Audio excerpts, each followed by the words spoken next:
Hari Om Shri Gurubhyo Namaha. Now let us look at Bhagavad Gita chapter 1 verse 21 to 30 meaning. Arjuna uvacha senayorubhayor madhye ratham sthapaya mechuta. Shlokam 22. Yavadetan niriksheham योधुकामानवस्थितान् कैर्मया सह योद्धव्यम् अस्मिन् रणसमुद्यमे. So now let us look at the meaning of verse 21 and 22. Arjuna uvacha. Arjuna said. To whom? Achyuta, Lord Shri Krishna. And what did he say? Madhye, to the middle. Where? Ubhayoha senayoha, middle of both the armies. What should be taken? Ratham sthapaya, the chariot should be taken and placed. So Arjun told Lord Shri Krishna, O infallible one, please take my chariot to the middle of both the armies, so that I may look at the warriors arrayed for battle, whom I must fight in this great combat. Arjuna was a very skilled warrior, and the most powerful Hanuman was sitting on top of his magnificent chariot. Moreover, his devotion toward the Supreme Lord Shri Krishna Bhagavan was such that the Lord himself had agreed to be Arjuna's charioteer. Here, Arjuna was seated on the passenger seat, giving instructions to Lord Shri Krishna Bhagavan, his charioteer. He addresses Lord as Achyuta, the most dependable one, and requests him to place the chariot in the middle of the battlefield. It is so amazing to see that Lord Shri Krishna Bhagavan, he always loved his devotees. When we surrender to him and show him all the love and affection, he becomes so much indebted to our love that he would even become a slave for us. That was his love and affection towards Arjun also here. Arjun was his true bhakta, true devotee, and therefore he did not even bother to become his charioteer. Shlokam 23.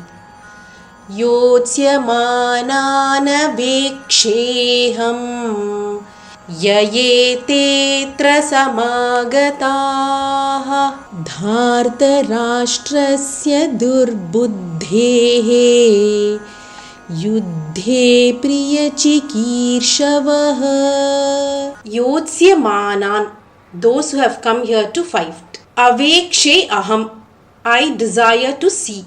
Who's desiring to see what? Dhartarashtrasya.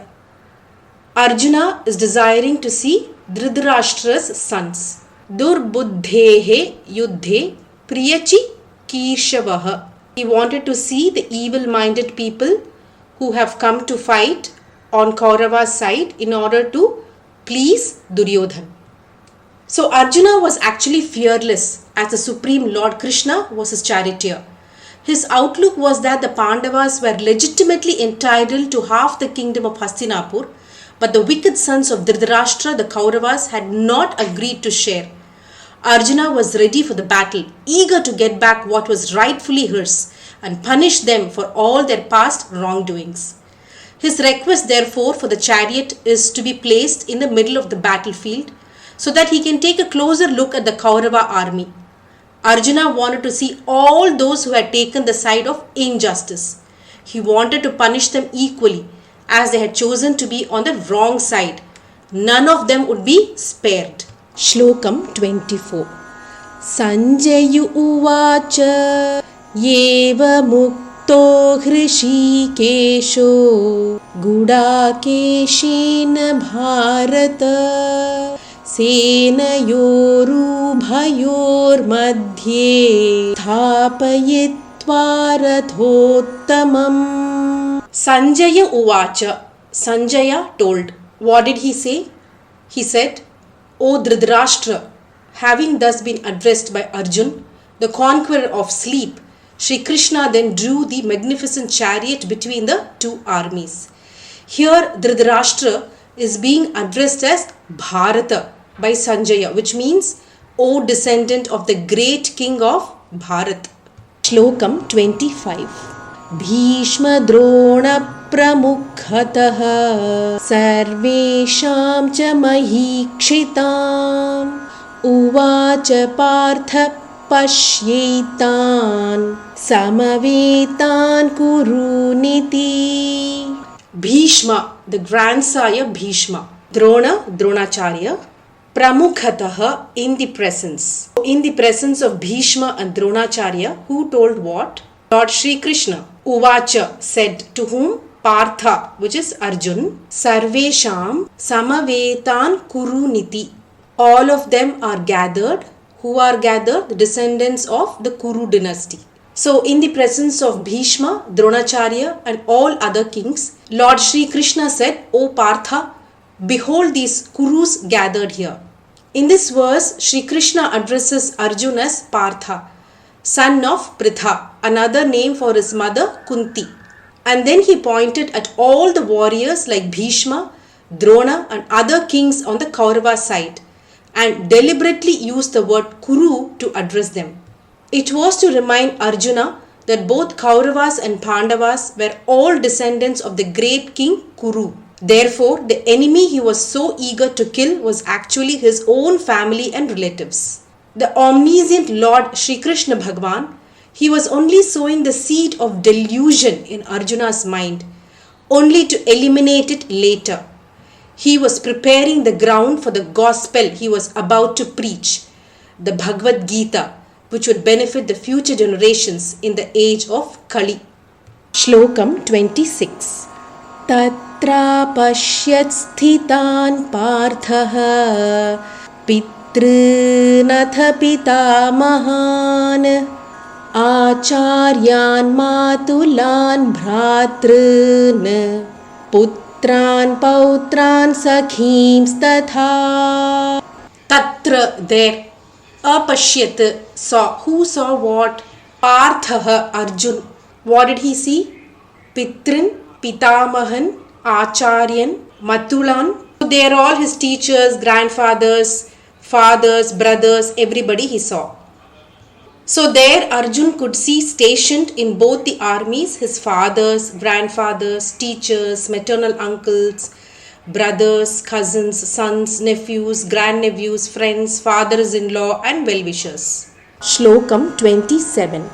Shvashuran suhridaschaiva senayorubhayorapi तान् समीक्षय स कौन्तेयः सर्वान् बन्धूनवस्थितान् कृपया परयाविष्टो विषीदन्नीदमब्रवीत्. Kripaya means by compassion. Parayavishto means greatly overwhelmed or surprised. Vishidannidam, because of this deep sorrow. Abravit, he spoke. Who spoke? Arjuna. Seeing all his relatives present there, Arjuna, the son of Kunti, was overwhelmed with compassion and with deep sorrow. He spoke the words. Now, Sri Krishna's words had the desired effect on Arjuna. Looking at the armies on both the sides in the battlefield, Arjuna's heart sank. They were all my Kurus, my relatives. The brave warrior Arjuna, he actually wanted to punish the Kauravas earlier, right? But now he has become fearful. He was wondering, supposing so many people get killed in the war, what will happen if this war gets devastated? Will all my relatives also die? Such were the questions in his mind. That is why in this verse, Sanjaya is addressing him as Kaunteyaha, the son of Kunti, denoting actually that Arjuna now has become soft-hearted, similar to his mother. So Arjuna was now very confused and in his mind there are so many questions. Shlokam 28.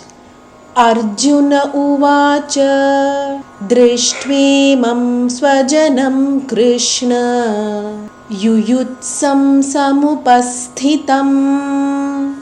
So Arjuna is now saying, O Krishna, seeing my own kinsmen, my own relatives in the battlefield here, and with an intent of killing each other, my limbs and my body, they are all giving away and my mouth is drying up. Arjuna realized that all the warriors who are there in the battlefield, they are all his relatives. So he was filled with compassion and was wondering what to do.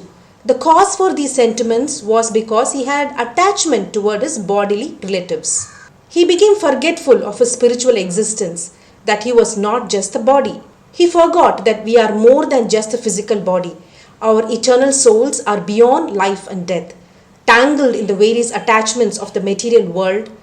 We also keep forgetting that the Supreme Lord is our only permanent relatives. He is the father, mother, friend, master and beloved of our soul. Shlokam 29.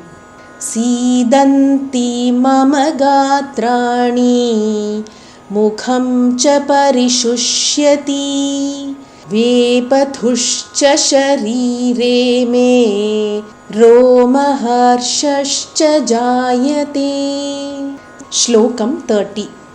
गाण्डीवं स्रंसते हस्तात् त्वक्चैव परिदह्यते न च शक्नोम्यवस्थातुं भ्रमतीव च मे मनः.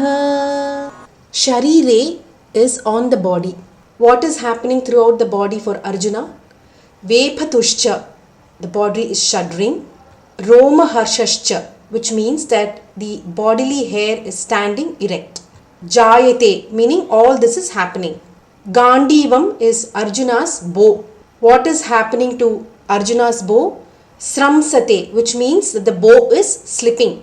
From where is it slipping? Hastat, which means from his hand. Twak means skin. What is happening to his skin? Paridakhyate, it is burning all over. Brahmativa cha me manaha, his mind is not being able to be steady.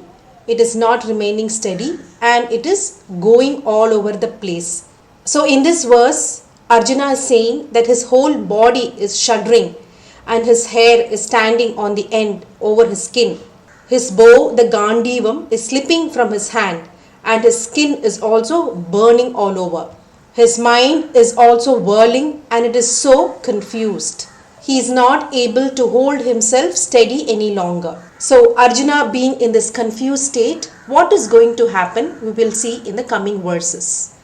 Now we have completed the meaning of the shlokas from 21 to 30. Periva Sharanam.